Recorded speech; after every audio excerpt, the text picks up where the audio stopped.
लोगों का T nursing classes के ऑनलाइन प्लेटफॉर्म पे। दोस्तों आज इस क्लास में बात करने वाले हैं सर्वाइकल कैंसर के बारे में।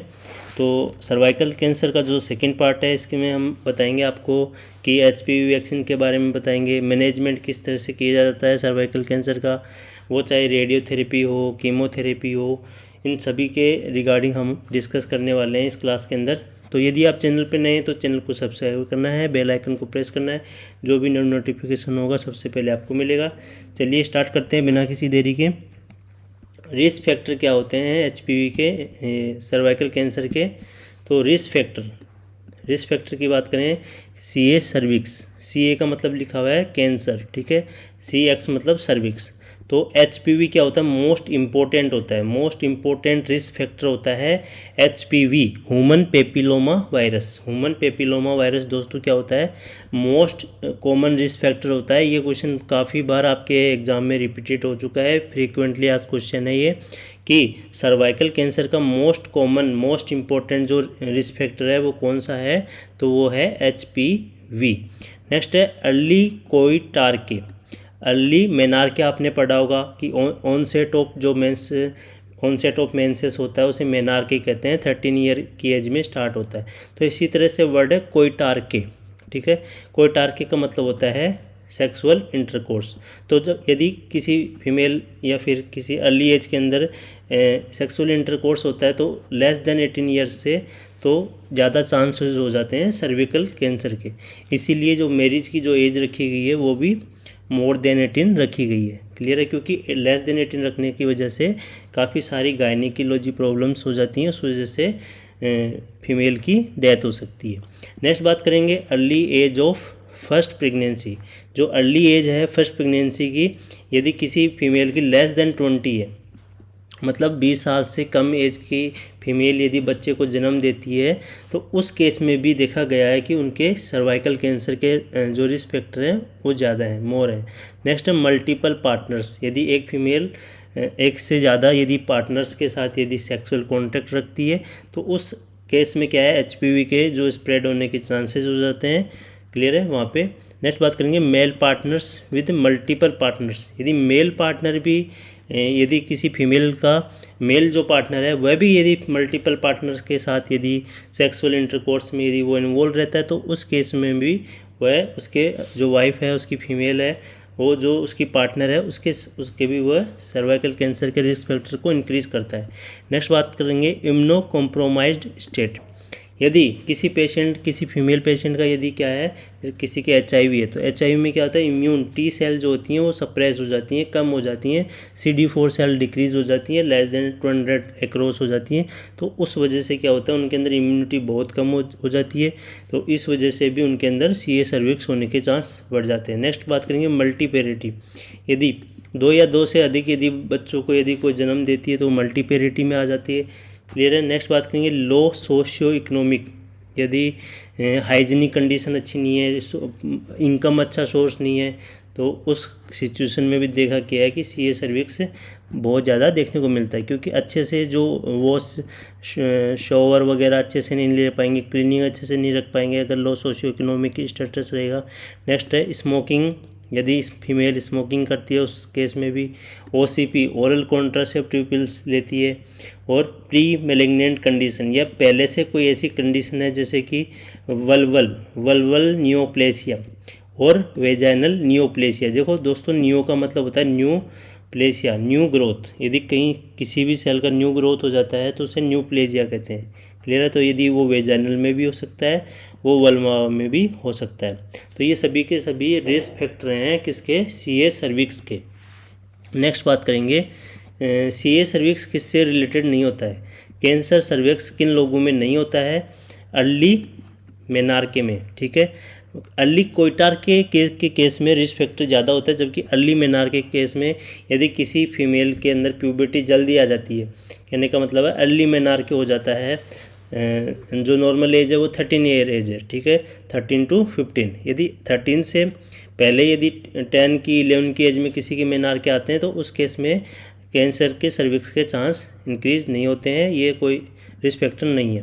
नेक्स्ट है लेट मेनोपॉज। किसी का यदि लेट मेनोपॉज हो जाता है, मतलब सेसेशन ऑफ मेंस्ट्रुअल साइकिल, यदि मेंस्ट्रुअल साइकिल जो मेंस्ट्रुअल साइकिल है वो 50 ईयर की एज तक क्या होती है, नॉर्मली सीजेशन हो जाती है, बंद हो जाता है, तो उसे मेनोपॉज कहते हैं। यदि किसी का 60 एज तक 55 एज तक यदि मेनोपॉज हो रहा है तो वह भी कैंसर सर्विक्स का चांस नहीं है उसके अंदर। नेक्स्ट है जेनेटिक भी कोई रोल नहीं है। यदि किसी की मदर को सीए सर्विक्स है तो उसके डॉटर को सीए सर्विक्स हो, ये इसका रिस्क फैक्टर नहीं है। नेक्स्ट है फैमिली हिस्ट्री भी सर्विकल कैंसर के अंदर रिस्क फैक्टर नहीं है, ठीक है। जबकि हम ब्रेस्ट कैंसर में पढ़ते हैं कि हिस्ट्री जेनेटिक वो उसमें मैटर करता है। नेक्स्ट बात करेंगे सर्वाइकल कैंसर अवेयरनेस मंथ कब सेलिब्रेट करते हैं, जनवरी, ठीक है। साल में 12 महीने होते हैं, तो जनवरी की जो फर्स्ट मंथ है उसमें ही क्या करते हैं हम, सर्वाइकल कैंसर अवेयरनेस हम लोगों में फीमेल्स के अंदर अवेयरनेस जागरूकता फैलाते हैं कि किस तरह से सर्वाइकल कैंसर से बचा जा सकता है और इसकी अवेलेबल वैक्सीन्स के बारे में बताया जाता है। नेक्स्ट बात करेंगे वर्ल्ड कैंसर डे कब बनाया जाता है, फेब्रुअरी, ठीक है। फेब्रुअरी को मनाया जाता है वर्ल्ड कैंसर डे, फेब्रुअरी में बनाया जाता है। क्लियर है दोस्तों। नेक्स्ट बात करेंगे ह्यूमन एचपीवी की बात करेंगे, ह्यूमन पेपिलोमा वायरस। एचपीवी का मतलब जो फुल फॉर्म है वो भी आ जाती है। तो दोस्तों यदि यहाँ पे आप डेट भी लिखना चाहते हैं तो 4 फेब आप लिख सकते हैं, ठीक है। 4 फेब को क्या किया जाता है, हर साल वर्ल्ड कैंसर डे सेलिब्रेट किया जाता है और पूरे जनवरी को अवेयरनेस मंथ के रूप में हम सेलिब्रेट करते हैं, ठीक है। नेक्स्ट बात करेंगे एचपीवी के बारे में, क्योंकि एचपीवी क्या है, मोस्ट इम्पोर्टेंट रिस्क फैक्टर है सीए सर्विक्स का। तो ह्यूमन पेपिलोमा वायरस की फुल फॉर्म है। ये एक प्रकार का डबल स्टैंडर्ड डीएनए वायरस है। कैसा है दोस्तों, डबल स्टैंडर्ड डीएनए वायरस है। ऐसे क्वेश्चन पे आ जाता है कि ये आरएनए है, डीएनए, तो किस तरह का ये वायरस है, डबल स्टैंडर्ड डीएनए वायरस है। जो मोस्ट कॉमन जो एचपीवी होता है वो किसकी वजह से होता है, HPV 16 की। ये 16 जो HPV है, HPV वायरस, इसके अलग अलग वेरिएंट होते हैं, HPV 1, 2, 6, 5, 8, इस तरह से अलग अलग। तो HPV जो 16 है, ठीक है, 16 टाइप का जो वेरिएंट है HPV, उसकी वजह से 55% जो कैंसर होता है सर्विक्स का वो इसी की वजह से होता है, HPV 16 की वजह से। क्लियर है। Most specific HPV leading to cancer cervix, यदि मोस्ट स्पेसिफिक यदि आपसे पूछा जाए तो HPV 18 आपको करके आना है एग्जाम में, सही है। और second most common HPV lead to cancer cervix, यदि इस तरह से भी आ जाता है कि सेकंड मोस्ट कॉमन कौन सा है, तो उस केस में भी HPV 18 आपको करके आना है। बट यदि most common HPV leading to cancer cervix पूछा जाता है तो HPV 16 करना है, जो कि 55% होता है रिस्क फैक्टर। नेक्स्ट बात करेंगे HPV 16 एंड 18, इन दोनों की वजह से 80% होता है जो कैंसर होता है सर्विक्स का, वो 80% किसकी वजह से होता है, HPV 16 और 18 की वजह से होता है। क्लियर है। नेक्स्ट बात करेंगे most common HPV leading to anogenital cervix और ओरोफेरिंजियल सर्विक्स, ठीक है। ओरोफेरिंजियल, और यदि बात करें मोस्ट कॉमन HPV, ऐसा कौन सा है, मोस्ट कॉमन HPV कौन सा है जिसकी वजह से एनोजेनेटल का कैंसर होता है और ओरोफेरिंजियल का कैंसर होता है, ठीक है।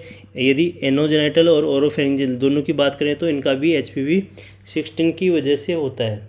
किसकी वजह से होता है, HPV 16 की वजह से होता है। नेक्स्ट बात करेंगे most common cause of HPV, ठीक है, तो सर्वाइकल इंटरन्यूप्लेजिया, तो HPV 16 आपको करके आना है।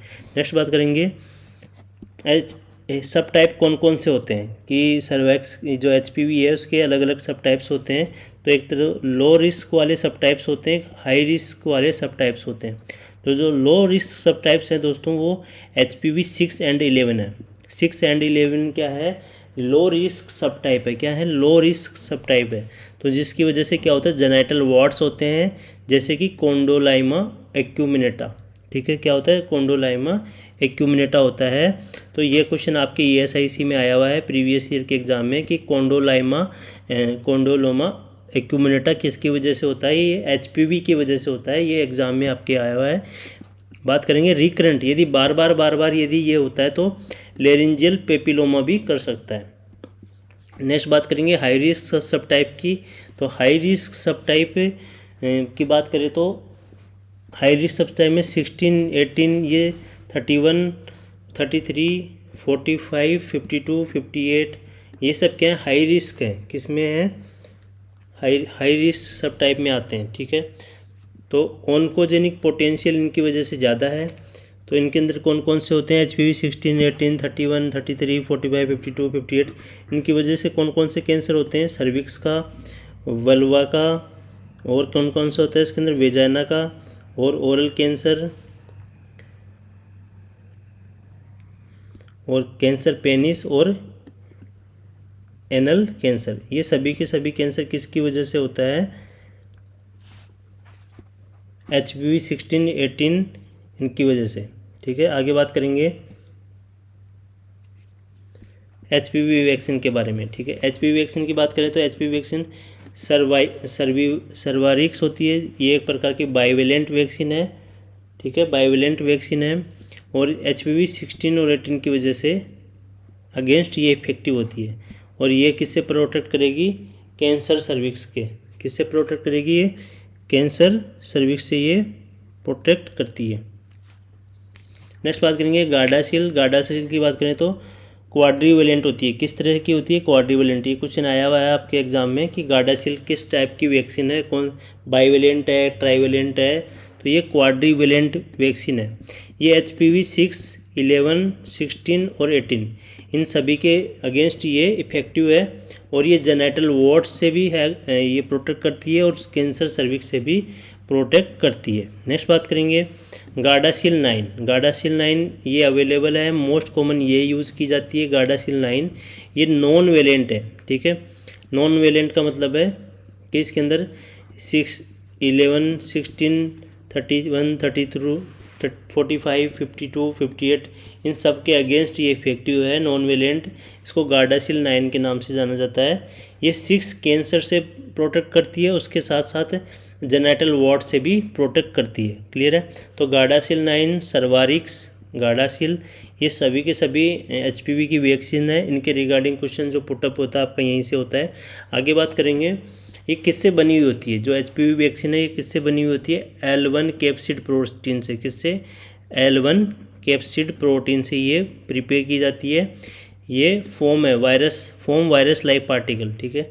दे लेक DNA। इस वैक्सीन के अंदर DNA नहीं होता है, जबकि HPV कैसा वायरस है, डबल स्टैंडर्ड DNA वायरस है, जबकि इस वैक्सीन के अंदर DNA नहीं होता है। ये नॉन इन्फेक्शियस होती है और ये हाईली इम्यूनोजेनिक होती है। जब इसको यदि किसको आप एडमिनिस्टर करोगे तो ये इम्यून ज़्यादा अच्छे से डेवलप करेगी, स्पेसिफिक ह्यूमोरल एंटीबॉडी प्रोवाइड करेगी। उस वजह से leading to prevention of entry of HPV into epithelial cell. जो सर्विक्स के एपिथेलियल सेल है, वेजाइना के एपिथेलियल सेल है, वहाँ पे HPV अच्छे से एंट्री करने से ये रोकेगी, प्रिवेंट करेगी ये आपकी वैक्सीन, HPV वैक्सीन। इसलिए HPV वैक्सीन को हाईली इम्यूनोजेनिक माना गया है, क्योंकि ये ह्यूमोरल एंटीबॉडी प्रोवाइड करती है। नेक्स्ट बात करेंगे आइडियली ये कब लेना चाहिए, taken prior to sexual activity. जब भी फीमेल सेक्सुअल एक्टिविटी में इन्वॉल्व होती है तो उस एज से पहले ही इसको लगवा लेना चाहिए, ग्रेटेस्ट यदि बेनिफिट्स आते हैं तो।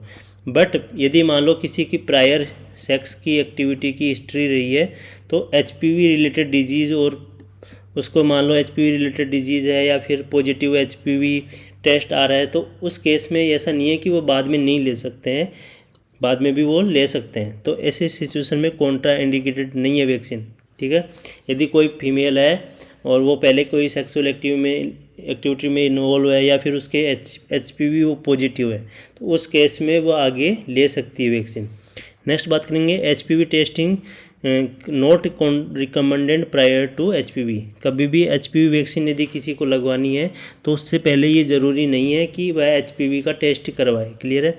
वैक्सीन को प्रेगनेंसी के समय अवॉइड करना चाहिए, ठीक है, कॉन्ट्रा इंडिकेटेड नहीं है, जबकि इसको अवॉइड करना चाहिए, कॉन्ट्रा इंडिकेटेड नहीं है। ये कहने का मतलब है यदि लग भी जाएगी तो इससे कोई नुकसान नहीं होने वाला है। But pregnancy testing not recommended, recommend नहीं करते हैं prior to administration of vaccine. Should not be given to patient with allergy to yeast. ऐसे फीमेल जिनको यीस्ट से प्रॉब्लम है, ठीक है, और उनके कोई रिसेंट में ऐसी इलनेस है तो उनके हम क्या कर सकते हैं, उनको अवॉइड कर सकते हैं, उनके नहीं लगाना है ये वैक्सीन। आगे बात करेंगे ऐसे कौन सी एज ग्रुप है जिसमें हम HPV वैक्सीन को एडमिनिस्टर करते हैं। तो 9 to 26 ईयर एक एज है तो इस एज में हमें क्या करना है, HPV वैक्सीन को लगाना होता है। आइडियली बात करें तो 11 से 12 साल की, 11 से 12 ईयर के जो एज होते हैं फीमेल गर्ल्स होती हैं, ठीक है, उनमें हम लगा सकते हैं, ये आइडियली एज है उनके लिए। एक्सटेंडेड एज बात करें तो कितनी है, कितनी ज़्यादा से ज़्यादा कितनी एज वालों को लगा सकते हैं, यदि गायनेकोलॉजिस्ट यदि एडवाइस करे तो 27 से लेके 27 से 45 ईयर की एज की महिलाओं को ये लग सकता है, ठीक है, ये एक्सटेंडेड एज है। नेक्स्ट बात करेंगे under no circumstances should this vaccine be given below the age of 9, कि किसी भी सिचुएशन में, ठीक है, अंडर नो सर्कमस्टांस, ऐसा कोई भी सिचुएशन में हम यदि कोई फीमेल चाइल्ड यदि 9 साल से छोटी है तो उसके नहीं लगाना है, ठीक है, 9 से ऊपर वालों को ही HPV वैक्सीन लगती है, उससे छोटों को नहीं लगाना है। क्लियर है, अंडर नो सर्कमस्टांस लिखा है कि किसी भी परिस्थिति में आपको यदि फीमेल चाइल्ड की यदि लेस देन 9 ईयर एज है तो उसमें नहीं लगाना है। इसका मोस्ट कॉमन साइड इफेक्ट होता है HPV वैक्सीन का सिनकोप। क्या होता है, सिनकोप क्या होता है, मोस्ट कॉमन साइड इफेक्ट होता है। नेक्स्ट बात करेंगे, ये वैक्सीन लैक्टेशन के समय सेफ होती है, कोई किसी प्रकार का कॉन्ट्रा इंडिकेशन नहीं है लैक्टेशन के समय। लैक्टेशन मदर अपने बच्चे को दूध पिला सकती है जब भी ये वैक्सीन लगाती है। तो if a female who is complete schedule, यदि किसी फीमेल ने कंप्लीट शेड्यूल कर लिया है, ठीक है, तो HPV बाईवेलेंट या क्वाड्रिवेलेंट वैक्सीन, ठीक है, शुड नॉट रिपीट वैक्सीन, उसको वापस से वैक्सीन को रिपीट करने का ज़रूरत नहीं है, ठीक है। गार्डासिल जो 9 वैक्सीन है उससे वापस से उसको रिपीट करने की कोई ज़रूरत नहीं है यदि उसने बाईवेलेंट या क्वाड्रिवेलेंट वैक्सीन उसने एडमिनिस्टर करवाया। आगे बात करेंगे डोज कितनी रखनी होती है। तो लेस देन यदि मोर देन 15 ईयर एज है फीमेल की तो 3 डोज में ये वैक्सीन लगती है। एक तो फर्स्ट डोज, सेकंड डोज और थर्ड डोज। फर्स्ट और सेकंड डोज में 1 से 2 मंथ का गैप होना चाहिए और फर्स्ट और थर्ड डोज के बीच में 6 मंथ का गैप होना चाहिए। ये गैप है तीनों डोज के बीच में कितना कितना गैप होना चाहिए। नेक्स्ट बात करेंगे लेस देन यदि 15 ईयर एज है, कहने का मतलब 11 से 12 साल की एज के यदि आप लगवा रहे हैं तो 2 डोज लगवानी है। फर्स्ट और सेकंड डोज के बीच में 6 से 12 महीने का गैप होना चाहिए। नेक्स्ट बात करेंगे WHO का जो रिकमेंडेशन है, ये अप्रैल 2022 का रिकमेंडेशन है। उन्होंने बताया कि 9 to 14 ईयर एज या फिर 15 से 20 एज, इनको 1 या 2 डोज तो ज़रूर से ज़रूर लगवानी है। और यदि 21 साल से यदि ज़्यादा है फीमेल की एज तो 2 डोज लगवानी है एट 6 मंथ इंटरवल, ठीक है, 6 महीने के अंतराल से। यदि 21 साल से ज़्यादा की एज है फीमेल की तो उस केस में 2 डोज लेना है। यदि 20 साल से छोटी है, 9 से 20 साल की एज के हैं तो एक डोज भी लगवा सकते हैं, 2 डोज भी लगवा सकते हैं, ठीक है। नेक्स्ट बात करेंगे यदि HIV पॉजिटिव है, एक फीमेल है, वो HPV वैक्सीन लेना चाहती है तो उसको कितनी डोज लेनी चाहिए, क्योंकि उसको पता है, आपको पता है उसकी इम्यूनिटी भी कम है तो उसको 3 डोज आपको लगानी है, ठीक है।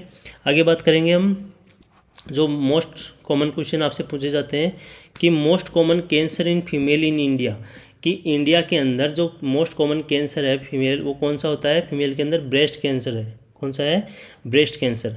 नेक्स्ट बात करेंगे second most common cancer in female in India यदि पूछ लिया जाए तो सर्वाइकल कैंसर। कौन सा है, cervical cancer. Most common cancer in female genital tract का, जेनेटल ट्रैक्ट में आपका वेजाइना भी आ जाता है, वल्वा भी आ जाता है। इन सब में से जो मोस्ट कॉमन कैंसर है वो कौन सा है, सर्वाइकल कैंसर है। नेक्स्ट बात करेंगे फोर्थ मोस्ट कॉमन कैंसर जो है वर्ल्ड वाइड, यदि बात करें वर्ल्ड वाइड, क्लियर है, तो वो कौन सा है, CA सर्विक्स। नेक्स्ट बात करेंगे most common being. Most common being कहने का मतलब है यदि जैसे फोर्थ मोस्ट कॉमन मैंने आपको बताया कि fourth most common cancer female के अंदर वर्ल्ड वाइड CA सर्विक्स है, तो बाकी के 3 कौन से हैं। स्टार्टिंग के ब्रेस्ट मोस्ट कॉमन हो गया, और सेकंड पे आता है कोलोरेक्टल कैंसर, और थर्ड पे आता है लंग कैंसर, क्लियर है, और फोर्थ पे आता है CA सर्विक्स। नेक्स्ट बात करेंगे कौन सा कॉमन रूट है जिसके द्वारा ये स्प्रेड होता है, फैलता है। जो सर्विक्स कैंसर है वो कौन से रूट से ज़्यादा फैलता है, लिम्फेटिक के, लिम्फेटिक रूट से ये मोस्ट कॉमनली स्प्रेड होता है। और यदि most common site of hematogenous spread यदि पूछ लिया जाए कि ऐसी कौन सी साइट है जहाँ पे ब्लड के द्वारा ये फैलता है, तो आपका राइट आंसर होगा लंग्स। कहाँ पे फैलता है? यदि ब्लड के द्वारा फैलेगा तो इसको बोलेंगे हेमेटोजेनस स्प्रेड। क्लियर है। नेक्स्ट बात करेंगे most common cause of death in cancer cervix, कि जो सर्विकल कैंसर होता है उसके अंदर मोस्ट कॉमन कॉज क्या है डेथ का, मृत्यु का मोस्ट कॉमन कॉज क्या है? तो उसमें केस में राइट आंसर आपको करना है यूरेमिया या फिर रीनल फेलियर। ठीक है, यूरेमिया या फिर रीनल फेलियर। यदि second most common cause of death यदि पूछ लिया जाए तो वह आपका आंसर रहेगा हेमरेज या फिर ब्लीडिंग। तो हेमरेज ब्लीडिंग क्या है? सेकंड मोस्ट कॉमन कॉज है डेथ का। ये आपके प्रीवियस ईयर में ये क्वेश्चन आपके आया हुआ है कि most common cause of death क्या है कैंसर सर्विक्स का। क्लियर है दोस्तों। नेक्स्ट बात करेंगे ग्लोबली बात करें तो most common cancer both gender, दोनों चाहे मेल हो चाहे फीमेल हो, दोनों जेंडर्स की बात कर रहे हैं तो लंग्स तो क्या है दोनों जेंडर में रहेंगे। क्लियर है, क्योंकि रेस्पायरेशन तो दोनों जेंडर कर रहे हैं। तो लंग्स क्या कैंसर है, क्या है मोस्ट कॉमन कैंसर है बोथ जेंडर्स के लिए। नेक्स्ट बात करेंगे ट्रांसफॉर्मेशन जोन क्या होता है दोस्तों। जो सर्विक्स का एरिया है वहाँ पे क्या होता है ट्रांसफॉर्मेशन जोन होता है। जो आपका स्क्वैमस कोलुमिनर जंक्शन होता है और न्यू स्क्वैमस कोलुमिनर जंक्शन होता है। क्लियर है, इन दोनों के बीच में एक लाइनिंग होती है स्क्वैमस कोलुमिनर जंक्शन और न्यू स्क्वैमस कोलुमिनर जंक्शन के बीच में, तो उसे हम कहते हैं ट्रांसफॉर्मेशन जोन। ये मोस्ट कॉमन साइट है कार्सिनोमा सर्विक्स की। यदि मोस्ट कॉमन साइट यदि पूछ ली जाए तो आपका आंसर होगा ट्रांसफॉर्मेशन जोन।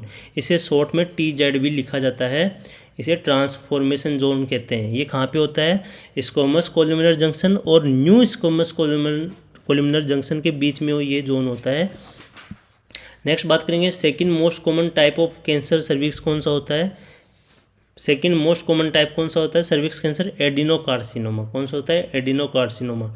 जो एंडो सर्विक्स होता है वहाँ पे ग्लैंड्स होती हैं, तो मोस्ट कॉमन साइट भी कौन सी होगी एडिनोकार्सिनोमा की?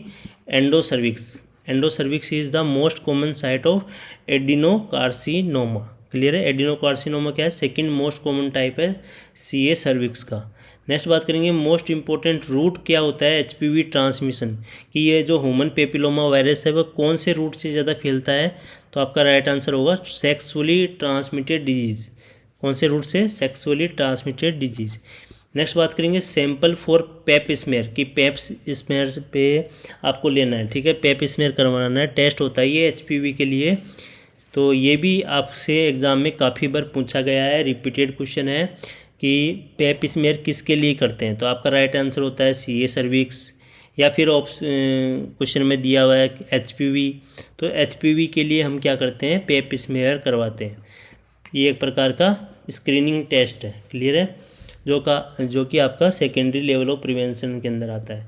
तो इसके अंदर एक इंस्ट्रूमेंट यूज़ करते हैं जिसका नाम है एरीज स्पेटुला। ये यहाँ ट्रांसफॉर्मेशन जोन के यहाँ से ये सैंपल लिया जाता है। सेकंड बेस्ट कहाँ से लिया जाता है?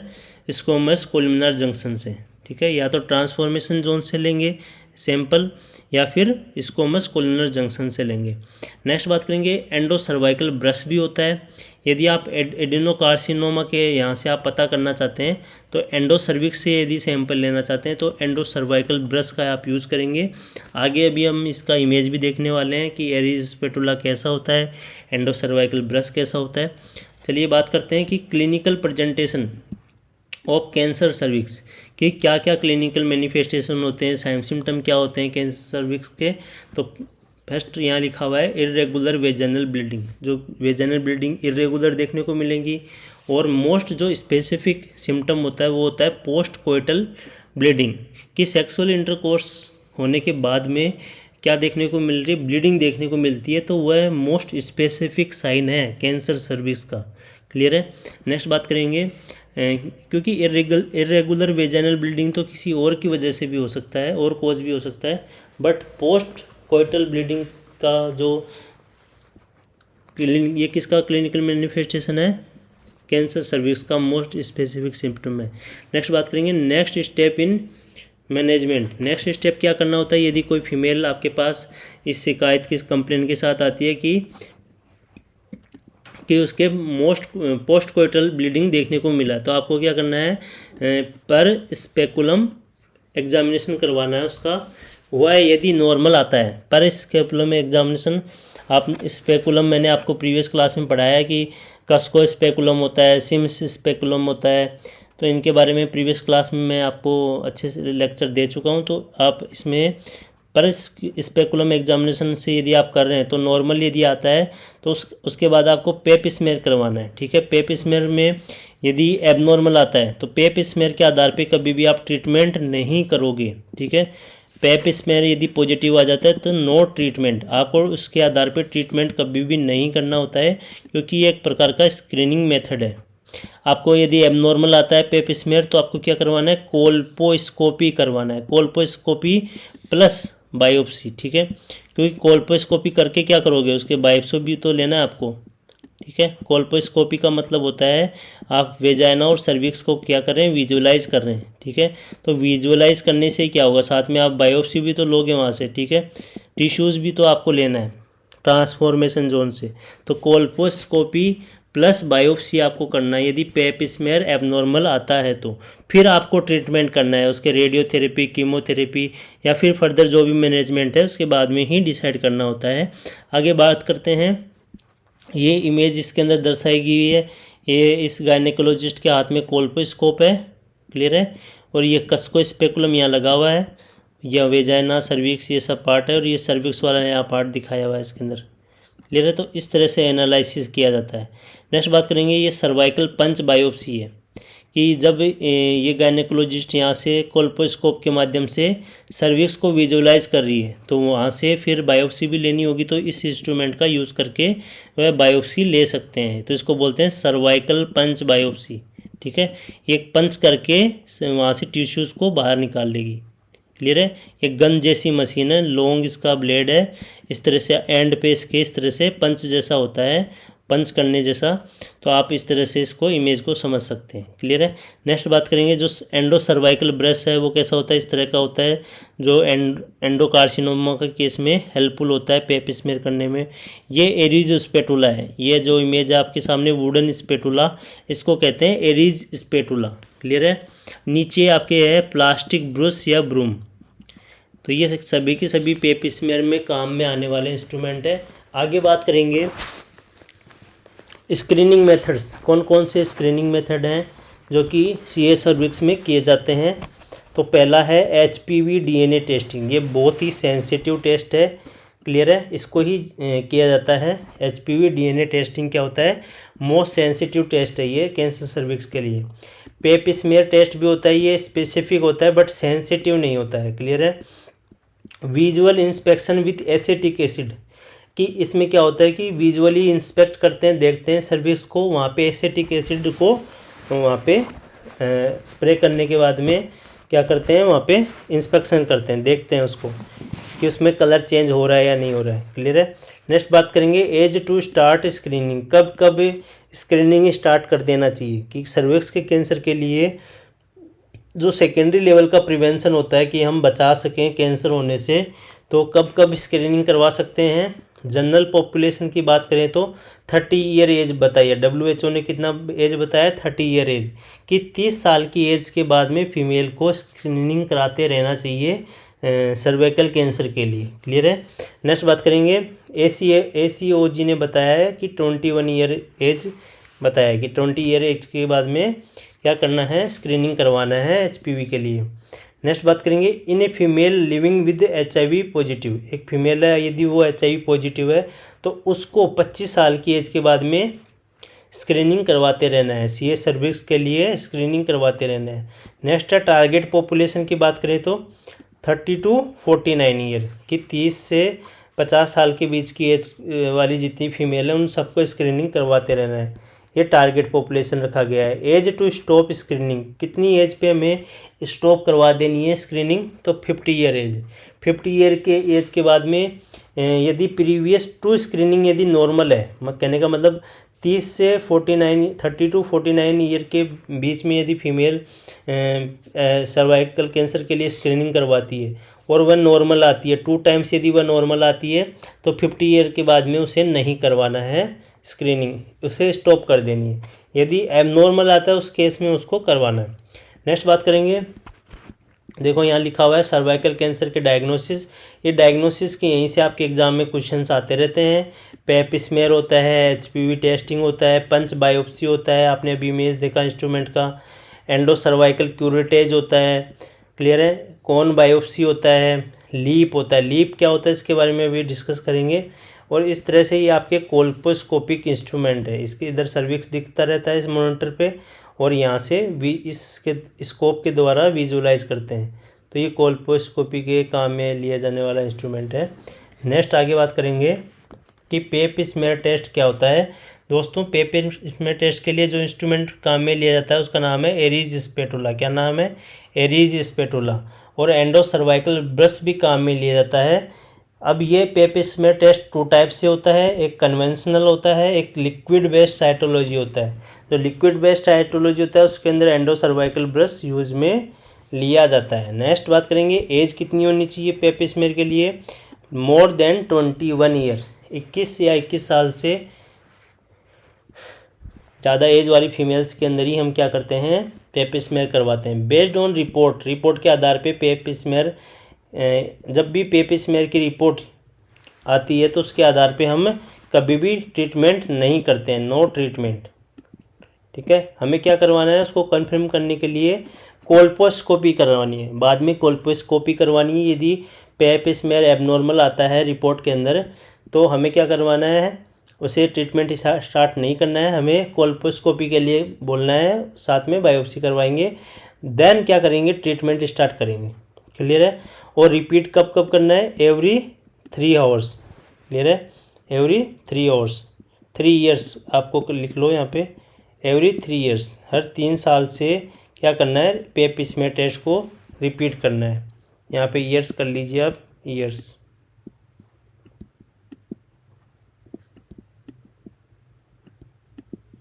ईयर्स।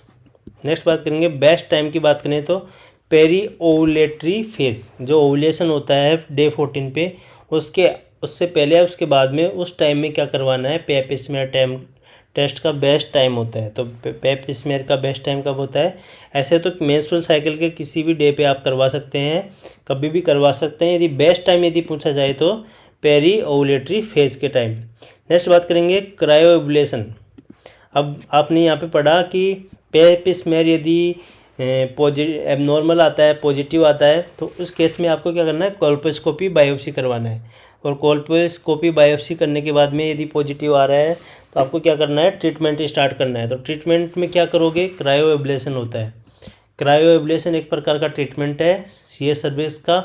इसके अंदर क्या किया जाता है, क्या क्राइटेरिया होता है इसके अंदर होता है कि एंडो सर्वाइकल क्यूरेटेज शुड भी नेगेटिव होना चाहिए। ठीक है, जब एंडो सर्वाइकल क्यूरेटेज करोगे तो वो नेगेटिव आना चाहिए। और CIN should be limited to 2 quadrant of cervix के 2 क्वाड्रेंट तक ही लिमिटेड होना चाहिए। उसी केस में हम क्या करेंगे, क्रायो एब्लेशन करेंगे। नॉट यूज्ड फॉर ट्रीटिंग, किस किस के काम में नहीं लिया जाता है, तो सर्वाइकल इंट्रान्यूएपिथेलियल, तो CIN3 female with HIV with CIN after any previous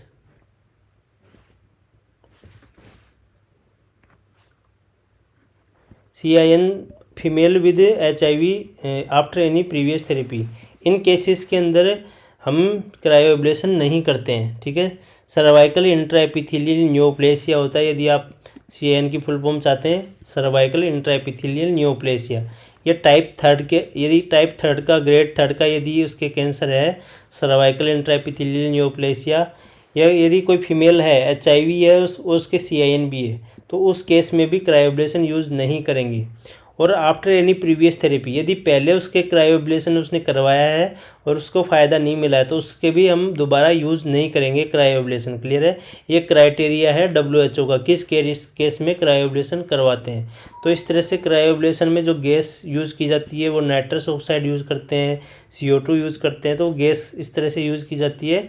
और इस पाइप के थ्रू गैस आती है और फिर वह एक गन के, क्रायोगन कहते हैं इसे, और इस क्रायोगन की जो टिप होती है क्रायो टिप कहते हैं। तो यहाँ से क्या किया जाता है, सर्विक्स को ट्रीट किया जाता है, ठीक है, क्रायो एब्लेशन किया जाता है। नेक्स्ट बात करेंगे आफ्टर ट्रीटमेंट। ट्रीटमेंट करने के बाद में फॉलोअप के लिए बोला जाता है कि 12 मंथ के बाद में आपको दिखाने के लिए आना है और HPV DNA टेस्टिंग वापस की जाती है। और HPV DNA टेस्टिंग यदि पॉजिटिव आती है तो उसे क्या करना है, उसके लिए दूसरा मैनेजमेंट अपनाना है, लीप या LLETZ, LEEP या फिर LLETZ।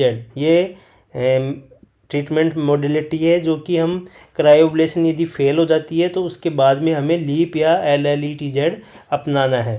तो इसमें क्रायोब्लेशन के अंदर जो गैस यूज़ की जाती है वो CO2 भी हो सकती है, N2O भी हो सकती है, नाइट्रस ऑक्साइड, और ये बहुत ही लो टेम्परेचर पे यूज़ की जाती है। ये गैस बहुत ही लो टेम्परेचर पे यूज़ की जाती है। इसकी वजह से क्रिस्टलाइजेशन हो जाता है, इंट्रा सेलुलर जो वाटर होता है और वहाँ पे क्रायो नेक्रोसिस कर देता है, ठीक है। इसके अंदर जो नाइट्रस ऑक्साइड यूज़ की जाती है उसका टेम्परेचर -65 पे होता है और सेल डेथ जबकि स्टार्ट हो जाती है -20 पे। -20 पे ही हमारी बॉडी की जो सेल्स हैं वो डेथ होना स्टार्ट हो जाती है। नेक्स्ट बात करेंगे OPD प्रोसीजर की बात करें। ये OPD प्रोसीजर है एक प्रकार से, इसके अंदर किसी प्रकार का एनेस्थीसिया नहीं करना होता। तो इसके अंदर क्या करना होता है, फ्रीज करना होता है। क्या करना होता है, फ्रीज। ये टिप इसके अंदर आपके दिखा रही है इस इमेज में, ये सर्विक्स यहाँ पे सर्विक्स है और ये इस गन की टिप है। तो इस टिप के माध्यम से यहाँ पे क्या करेंगे, फ्रीज कर देंगे इस सर्विक्स को जहाँ पे कैंसर है। 3 मिनट के लिए रखना है, 3 मिनट के लिए कंटिन्यू रखोगे, फिर वापस पिघलने के लिए छोड़ दोगे। THW, थो का मतलब होता है पिघलना। तो फिर 5 मिनट्स के लिए वहाँ पे आप रिमूव करोगे, फिर वापस से 3 मिनट्स के लिए आप उसको क्रायोटिप को सर्विस के यहाँ पे रखोगे 3 मिनट के लिए, फिर वापस से आप 5 मिनट के लिए उसको हटा दोगे। तो ये 2 टाइम्स इस तरह से करना होता है। नेक्स्ट बात करेंगे डिस्ट्रॉय। इस वजह से क्या होता है, सर्वाइकल जो एपिथेलियम है वो डिस्ट्रॉय हो जाएगी। कितनी mm तक, 7 mm distal to probe margin, 7 mm तक वह डिस्ट्रॉय हो जाती है वहाँ पे सर्वाइकल एपिथेलियम ऐसा करने से। और एडवर्स इफेक्ट क्या होते हैं इसके, क्रायो एब्लेशन के परसिस्टेंट वाटरी डिस्चार्ज देखने को मिलता है। इस क्रायो एब्लेशन होने करने के बाद में वाटरी डिस्चार्ज की कंप्लेंट लेके आएगी फीमेल। ब्लीडिंग नहीं होती है इस प्रोसीजर में, नो ब्लीडिंग। नेक्स्ट बात करें डिसएडवांटेज ये है इस प्रोसीजर का कि किसी प्रकार का टिश्यू सैंपल अवेलेबल नहीं हो पाता है हिस्टोपैथोलॉजिकल एग्जामिनेशन के लिए। HPE का मतलब है हिस्टोपैथोलॉजिकल एग्जामिनेशन। हिस्टोपैथोलॉजिकल एग्जामिनेशन के लिए किसी भी प्रकार का टिश्यू सैंपल अवेलेबल नहीं हो पाता क्योंकि आपने उसको नेक्रोसिस कर दिया है, इस वजह से। आगे बात करेंगे लीप प्रोसीजर क्या होता है। लीप और LLETZ ये दोनों सर्वाइकल कैंसर के लिए काम में लिए जाने वाले मैनेजमेंट है, प्रोसीजर हैं। तो LEP loop electro excisional procedure, एक होता है LLETZ, इसका मतलब होता है लार्ज लूप। इसमें लार्ज लूप लेंगे और उसको ऑक्सीजन करेंगे और ट्रांसफॉर्मेशन जोन। ट्रांसफॉर्मेशन जोन है मोस्ट कॉमन साइट है ये कैंसर सर्विक्स की। यहाँ से हम क्या करेंगे, लार्ज लूप को ऑक्सीजन करेंगे, कट करके रिमूव करेंगे। क्लियर है। तो इसके अंदर क्या होता है, ये OPD प्रोसीजर होता है। इसमें किसी प्रकार का एनेस्थीसिया नहीं लिया जाता। इसमें करंट दिया जाता है वायर के थ्रू। उस वजह से वह एरिया क्या हो जाता है, सर्विक्स का कट और कोगुलेट हो जाता है एक साथ में। ये 10 मिनट का प्रोसीजर है, 10 मिनट का शॉर्ट प्रोसीजर होता है ये लीप और LLETZ। ये नो एडमिशन, किसी प्रकार का इसके अंदर एडमिशन की जरूरत नहीं पड़ती। बहुत ही कम ब्लीडिंग इसके अंदर होती है दोस्तों। और टिश्यू रिमूव कितनी mm तक कर दी जाती है, 10 mm तक इससे जो टिश्यू है 10 mm तक रिमूव कर दी जाती है और उसको हिस्टोपैथोलॉजिकल एग्जामिनेशन के लिए भेज दिया जाता है। और इसके अंदर ये किसके अंदर ट्रीटमेंट ऑफ चॉइस होता है, LEP और LLETZ। CIN2 cervical intra epithelial neoplasia 2 और 3 ग्रेड टाइप के जो होते हैं, CIN2 और 3 टाइप का जो ग्रेड है, इनके अंदर चाहे कितनी भी एज हो फीमेल की, चाहे कितनी भी पैरिटी रही हो, क्लियर है, कितनी भी एज हो, यदि CIN2 और CIN3 है तो ट्रीटमेंट ऑफ चॉइस होता है सर्वाइकल कैंसर के केस में LEP और LLETZ। क्लियर है। इसमें ये ऐसा वायर यूज में लिया जाता है जिससे यहाँ से सर्विक्स को कट कर दिया जाता है इस वायर के माध्यम से। आगे बात करेंगे, इस इमेज में आप देख सकते हैं जैसे ये LLETZ वायर है। क्लियर है, ये यहाँ से सर्विक्स को ये वायर ऐसे कट कर देगा। कट करके इस तरह से इस इमेज में दिखाया गया है कि ये रिमूव हो गया है, यहाँ से कट करके रिमूव कर दिया गया है। क्लियर है, तो लीप वायर LLETZ इसी तरह से होता है जिसमें रिमूव कर दिया जाता है, ऑक्सीजन कर दिया जाता है। तो यहाँ पे लिखा हुआ है loop electrosurgical oxygen procedure. Next बात करेंगे कोनाइजेशन क्या होता है। कोनाइजेशन जिसे कोन बायोप्सी भी कहते हैं, इसमें सैंपल लिया जाता है एंडोसर्विक्स से, एक्सोसर्विक्स से और ट्रांसफॉर्मेशन जोन से। तीनों के यहाँ से कोन शेप में क्या लिया जाता है, सैंपल लिया जाता है, जिसे हम कोनाइजेशन कोन बायोप्सी के नाम से जानते हैं। नेक्स्ट बात करेंगे एडवांटेज क्या है दोस्तों। देखो बायोप्सी का मतलब क्या होता है, यदि कोई व्यक्ति है वहाँ से आप टिश्यू ले रहे हैं, ठीक है, तो उसे बायोप्सी कहते हैं। यदि डेड बॉडी से ले रहे हैं तो उसे ऑटोप्सी कहते हैं। क्लियर है। नेक्स्ट बात करेंगे एडवांटेज की। कोनाइजेशन से क्या फ़ायदा होगा, सैंपल मिलेगा, कहाँ से, एंडोसर्विक्स से, और जहाँ तक भी इन्वेजन हुआ है तो इस तरह से पूरा का पूरा अच्छे से सैंपल ले सकते हैं, ठीक है, इसलिए कोन बायोप्सी की जाती है। ये इसका डिसएडवांटेज ये है कि ये एक प्रकार का ओटी प्रोसीजर है, इसमें एनेस्थीसिया भी डिक्रीज हो जाता है, इसमें एडमिशन की भी नीड पड़ती है, और रिस्क फैक्टर है कि जब ये कर देंगे तो आगे जाके फीमेल के अंदर प्रीटर्म लेबर या सर्वाइकल इनकम्पिटेंस की चांस ज़्यादा हो जाते हैं। तो इस तरह से इस इमेज में दर्शाया गया है कि कौन शेप में क्या करते हैं, हिस्टोपैथोलॉजिकल एग्जामिनेशन के लिए सैंपल के लिए टिश्यूज़ हम लेते हैं। आगे बात करते हैं कौन कौन सी इन्वेस्टिगेशन है जो कि सर्वाइकल कैंसर के लिए करवाई जाती है। लैब टेस्ट करवाए जाते हैं, CBC, urine analysis, LFT, KFT। Next बात करेंगे रेडियोलॉजी, चेस्ट एक्सरे किया जाता है क्योंकि हेमेटोजेनस रूट्स के द्वारा लंग्स तक ये फैलता है, मोस्ट कॉमन साइट है। IUP, CT, PET, MRI ये सब करवाए जाते हैं इसके अंदर। प्रोसीजर की बात करें तो सिस्टोस्कोपी ब्लैडर का एग्जामिनेशन किया जाता है, प्रोक्टोस्कोपी रेक्टम का एग्जामिनेशन किया जाता है। बेस्ट टेस्ट कौन सा होता है, लिम्फ नोड यदि इन्वॉल्वमेंट यदि चेक करना चाहते हैं, क्योंकि सर्वाइकल कैंसर है तो आसपास लिम्फ भी है, लिम्फेटिक रूट से ये मोस्ट कॉमन स्प्रेड होता है, तो आसपास कौन कौन से लिम्फ नोड तक ये फैला है, तो उस चीज़ के लिए पता करने के लिए पेट स्कैन करवाना होता है, ठीक है, प्रोजेस्टेरोन इमिशन टोमोग्राफी, ठीक है। तो पेट स्कैन यदि लिम्फ नोड 5 mm से कम है तो उस केस में पेट स्कैन करवाना है। और CT is useful for assessing. CT scan कब करवाना है, जब दूर दूर तक यदि ये कैंसर फैल जाता है, डिस्टेंट मेटास्टेसिस के केस में CT स्कैन करवाना होता है। क्लियर है। और CT स्कैन से भी ज़्यादा प्रीफर्ड होती है MRI प्रीफर होती है over CT for assessing tumour size का पता करने के लिए MRI बेस्ट होती है CT स्कैन की तुलना में। और ट्यूमर एक्सटेंशन, ट्यूमर कहाँ तक फैला है, पैरामेट्रियल एक्सटेंशन तो नहीं हुआ है, इन चीज़ों को पता करने के लिए MRI बेस्ट होती है CT स्कैन की तुलना में। नेक्स्ट बात करेंगे Figo staging of cancer cervix.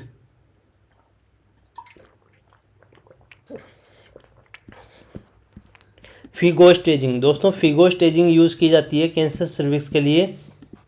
ये क्वेश्चन भी आपके एग्जाम में आ सकता है कि कौन सी स्टेजिंग यूज़ की जाती है कैंसर सर्विक्स के लिए, तो आपका राइट आंसर होगा फिगो स्टेजिंग। क्लियर है। इसमें स्टेज में डिवाइड किया गया है कैंसर सर्विक्स को, स्टेज फर्स्ट के अंदर भी स्टेज फर्स्ट A और स्टेज फर्स्ट B, ठीक है, stage second, stage third, stage fourth, इस तरह से स्टेजेस होती हैं। स्टेज फर्स्ट के अंदर क्या होता है, कैंसर जो लिमिटेड होता है सर्विक्स तक ही होता है, ठीक है, तो उस केस में हम सर्जरी कर सकते हैं। क्लियर है, सर्जरी उसमें प्रीफर्ड होता है। और सर्विक्स कैंसर तक ही, सर्विक्स जो कैंसर है वो सर्विक्स तक ही लिमिटेड होता है स्टेज फर्स्ट के अंदर। और स्टेज सेकंड के अंदर मैक्रो इन्वेसिव 5 mm से ज़्यादा तक ये फैल जाता है, डीपली ये फैल जाता है। और स्टेज सेकंड की बात करें तो अपर 2/3 ऑफ वेजाना, अब वेजाना का जो अपर 2/3 पार्ट है जहाँ पे पैरामेट्रियम इन्वॉल्व होता है वहाँ तक ये फैल जाता है कैंसर, तो स्टेज सेकंड बोलते हैं। और लोअर 1/3 ऑफ वेजाना तक यदि ये स्प्रेड हो जाता है कैंसर, सर्विक्स कैंसर, तो स्टेज थर्ड में इन्वॉल्व मानते हैं इसको, थर्ड स्टेज के अंदर मानेंगे। और यदि पूरा मेटास्टेसिस हो चुका है तो फोर्थ स्टेज मानेंगे। तो इस तरह से फिगो की 4 स्टेज होती हैं कैंसर की। तो लास्ट वाली जो तीनों स्टेज है, फर्स्ट B और B सेकंड B3 इस तरह से स्टेजेस होती हैं, स्टेज सेकंड, थर्ड, फोर्थ, इन सब के अंदर हम कीमो रेडिएशन के लिए बोलते हैं। किसके लिए? कीमो रेडिएशन के लिए बोलते हैं। नेक्स्ट बात करेंगे रेडियोथेरेपी। रेडियोथेरेपी की बात करें तो can be done in all stage. Cancer की सभी स्टेजेस में हम रेडियोथेरेपी करवा सकते हैं।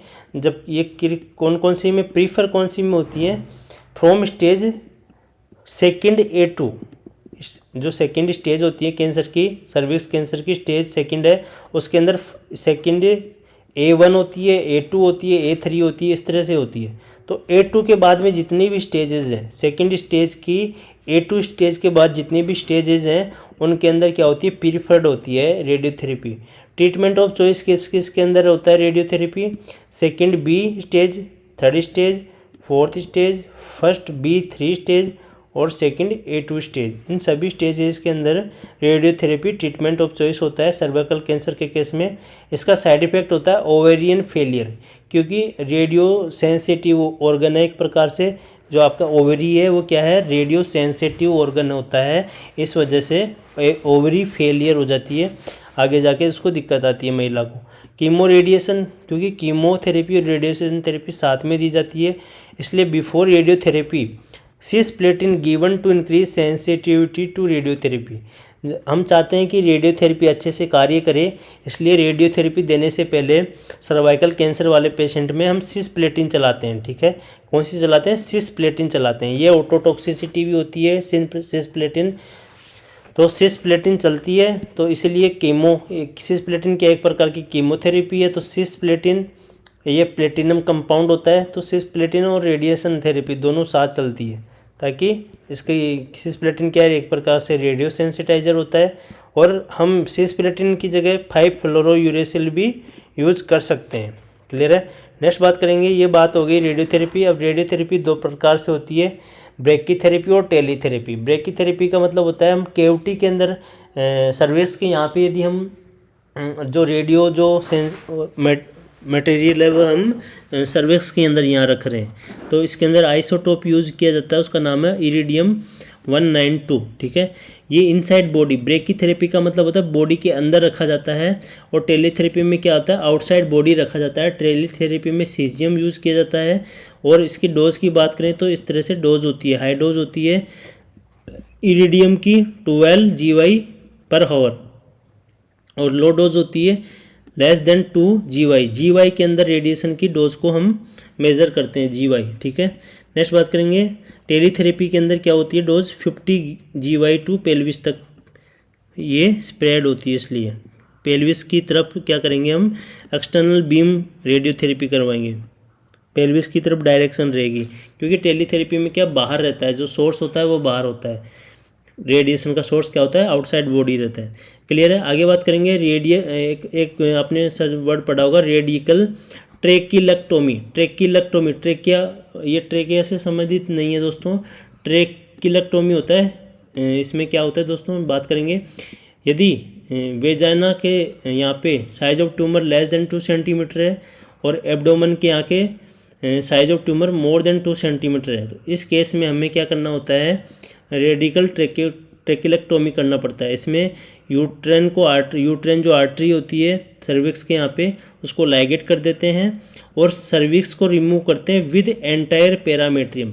पूरे पैरामेट्रियम के साथ में वो सर्विक्स को रिमूव करना क्या कहलाता है? रेडिकल ट्रेकिलेक्टोमी कहलाता है। जब वेजाइना के यहाँ पे ट्यूमर लेस देन 2 सेंटीमीटर हो, और एब्डोमेन के यहाँ पे size of tumour more than 2 centimetre हो, तो इस केस में हम रेडिकल ट्रेकिलेक्टोमी करते हैं। इसमें यूट्रस को स्टिच कर दिया जाता है, सर्विक्स को हटाने के बाद में वेजाइना से स्टिच कर देते हैं विद एब्जॉर्बेबल सूचर यूज़ करके। नेक्स्ट बात करेंगे सर्वाइकल सर्किलाज जो प्रोसीजर होता है वो भी परमानेंट सूचर के माध्यम से किया जाता है इसके अंदर, क्योंकि सर्विक्स को इसमें रिमूव कर दिया गया है। यदि सर्वाइकल सर्किलाज नहीं करेंगे तो क्या हो जाएगा? एबॉर्शन हो जाएगा।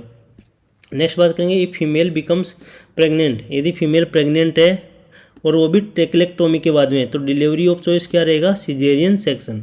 कि आपने एक फीमेल है उसके ट्रेकिलेक्टोमी कर दिया। ट्रेकिलेक्टोमी में क्या होता है? सर्विक्स को रिमूव कर देते हैं, साथ के साथ पैरामेट्रियम को भी रिमूव करते हैं। तो उस केस में यदि वो बाद में कंसीव होती है, उसकी प्रेगनेंसी चलती है, और उस वह चाहती है उस डिलीवरी करवाना, तो नॉर्मल डिलीवरी नहीं होती है, उस केस में सीजेरियन करवाना होता है। क्लियर है। थैंक यू सो मच दोस्तों। इसी तरह यदि आप चैनल पे अपनी तैयारी करते रहें, नोट्स बनाते रहें और चैनल को सब्सक्राइब करना ना भूलें, अपने साथियों को, मित्रों को शेयर करें। Thank you so much everyone.